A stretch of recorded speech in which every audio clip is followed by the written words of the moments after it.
What's up, everybody? Welcome to our Throwback Thursday here on Them Nerds. Tony here, along with my partner in crime over there, Jerry. We are bringing to you yet another spooky entry into the Throwback Thursday collection, and that is Blade. We are going to be talking about the 1998 film starring Wesley Snipes as the Daywalker himself. The film grossed $131 million worldwide. It was profitable. Marvel kind of saw some potential with a film universe after this was a success and kind of somewhat laid the groundwork for what we have today. As I said, Wesley Snipes starred in this film as Blade, Stephen Dorff as Deacon Frost, the big bad, and country superstar Chris Christopherson as Whistler, who was Blade's sort of mentor. Jerry, run this movie down a little bit for us. Tell us what it was all about. What did we get to see out of this bloodthirsty samurai sword wielding half human, half vampire? I actually felt like this movie was probably one of the better done movies. I mean, especially after this coming off of watching Ghost Rider. This movie still holds up pretty well.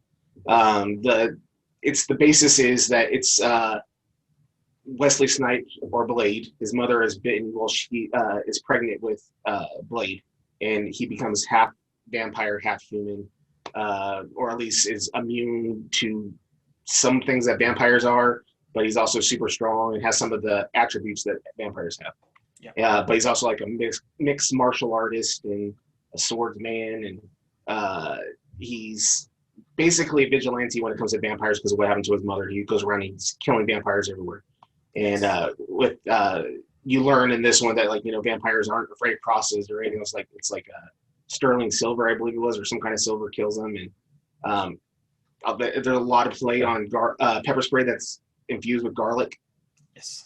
And so and then I thought that basically there's familiars everywhere watching what these people are doing that have been tagged by the vampires for eating or what are they planning on doing.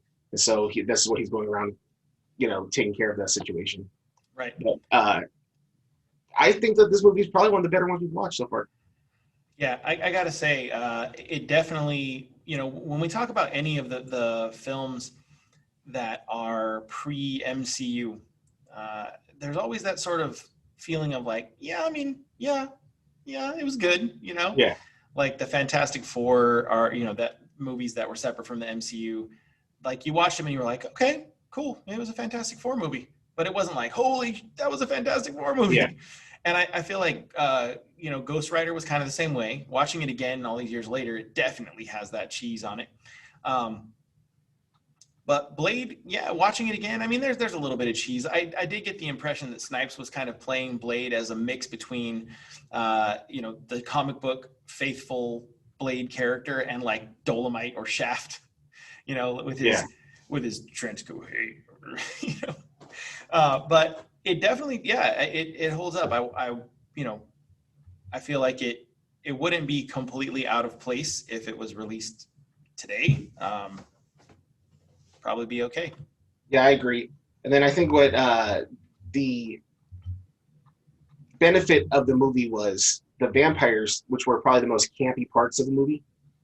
They kind of came off like if the club and Night at the Roxbury all got bit. Yes.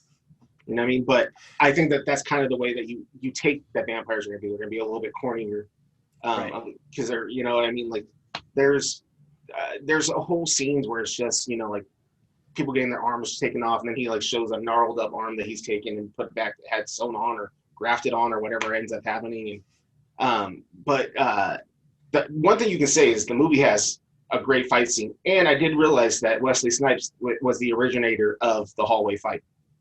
Right, that's true. We were just talking about that on our Fantasy Friday about Marvel's Netflix properties. That signature hallway fight. Yeah, Snipes pulled it off, man. He had a good hallway scene. So we know that this film is, we're going to have a redone version of Blade coming out soon with Mahershala Ali, who we all know, speaking of Netflix, was Cottonmouth on Luke Cage. He is going to take the mantle of Blade. Just knowing Mahershala Ali's acting chops, do you feel like by default, is that movie going to be better than this one that we watched? I think that by default the movie's going to be better because he actually wanted to play Blade. You know, he won that first Oscar, and he called up Marvel and said, "This is the character I want to play." And they said, "Okay, we're gonna." They had no plans on even making anything with Blade at the time. And just him saying, "This is who I want to play," they were like, "All right, well, let's do it then." Right. And so when you have somebody who is that devoted to a character, I think that you're going to be putting out good stuff. You know, like it's like kind of like with the Robert Downey Jr. situation. Robert Downey Jr. was an amazing actor well before he ever played Iron Man, but because of his problems with drugs and everything else, he was kind of like a hands-off property within Hollywood. And so because he got that opportunity to do that role, it really rewrote all of his history so that now like people forget all that other parts of it. You know what I mean? Like you have this guy who's coming into this role of Blade where it's, you know, we've all kind of thought to ourselves, it's a little campy, it's a little this, you know, it's a little cheesy. And you have an Oscar award winning, I believe he's now a 2-time Oscar award winner, saying, I want that role. I can't even imagine what it's going to look like. Yeah, he is definitely a great actor. And, you know, you mentioned when a character wants, or when an actor wants to play a character, you get a lot more out of them. It reminds me of Ryan Reynolds fighting so hard for Deadpool to be a thing. And now it's like, he's going to ride that to a fat contract. Yeah, exactly. So speaking of Mahershala Ali, I have a little thought that I want to float by you here for this upcoming version of Blade starring Mahershala Ali, and that is this. I would like to see Wesley Snipes come back in the role of, if not exactly this role, but a similar role. I want to see him come back in the Whistler role as the mentor. Not as like, oh, he was a vampire, but just to like as kind of fan service, because he played a good Blade. Yeah. And I would love to see that sort of like nod to like his contribution and his success playing that character. I'd love to see that as sort of a, you know, just kind of a tongue-in-cheek sort of thing. Like he's kind of the Whistler character to Mahershala Ali's Blade. Well, you know, especially now that we're starting to see the situation where different versions of already established MCU characters are going to be playing factors into the new MCU. Even if they somehow, with this whole multiverse that we're obviously reaching into, we're able to pull out either, that's where I'm not even going to try to attempt to say his name, Mahershala Ali. Mr. Ali? Yeah. Muhammad Ali. Got it. Yeah. And, or with Wesley Snipes. You know, it's like both being pulled into this universe. And even if it's just for a scene, like against, you know, Galactus or something, I don't know, I'm just throwing something out there. But I think that he does deserve his character. If the movies never did bad enough because of him being a poor representation of Blade, it was because they were pushing out movies faster and faster just because they were making enough money that they're keeping their production companies going, and the quality just started to lack. They ended up making 3 Blade films with Blade Wesley 2 Snipes, and Blade Trinity, right? With Deadpool in it.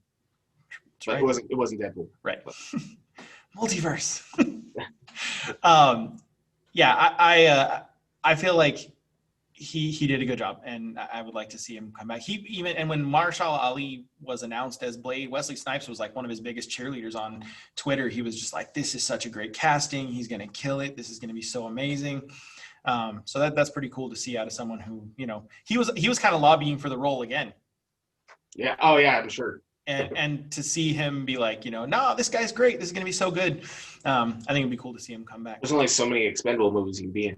But what do you think about the idea that when they finally do film this movie, that he's going to be somewhere around his 50s? So he's going to be, how long do you see the trajectory of that character going on for? Especially things like, whereas Iron Man is mainly a man in a suit. It really doesn't matter how old you are.